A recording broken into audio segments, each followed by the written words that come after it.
हा घरचा सत्कार आहे आणि घरच्या लोकांनी केलेला सत्कार आहे।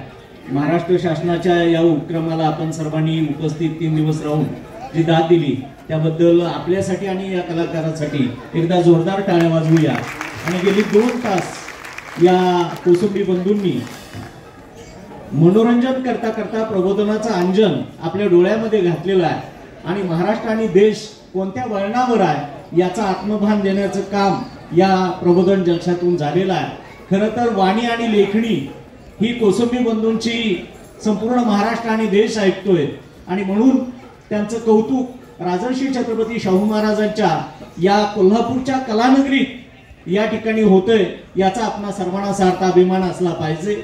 खरं तर पोटात मनुस्मृती आणि ओटात संविधान असा एक वेगळी काळ येऊ पाहतोय आलेला आहे।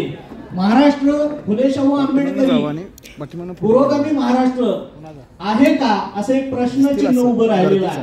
देश वेगळ्या वळणावर आहे, जिथं बुद्धाची संगीनी चालत होती, जिथं ज्ञानाचा विचाराचा कुंभ चालत होता, तिथं आता वेगळ्या प्रकारचा महाकुंभ चालू आहे आणि हे क्रांतीनंतरची प्रतिक्रांती आहे याचं भान आपण ठेवूया।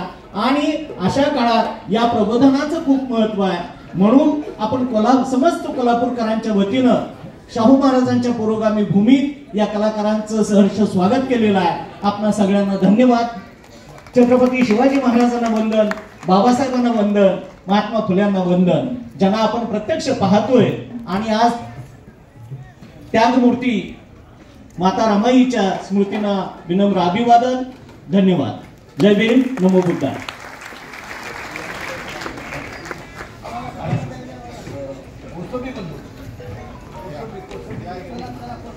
हॅलो, यानंतर मी विनंती करतोय आपल्या जिल्ह्यातील राष्ट्रपती शिक्षक पुरस्कार सागर बगाडे सर यांनी आपलं मनोगत व्यक्त करावं।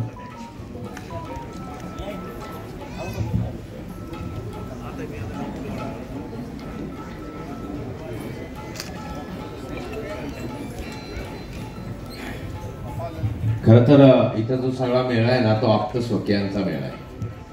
समविचारी आणि समकर्तृत्वानं पुढे जाणारी, एकमेकाचं बोट धरून जाणारी सगळी माणसं आहेत, नानांसारखी मार्गदर्शक आहेत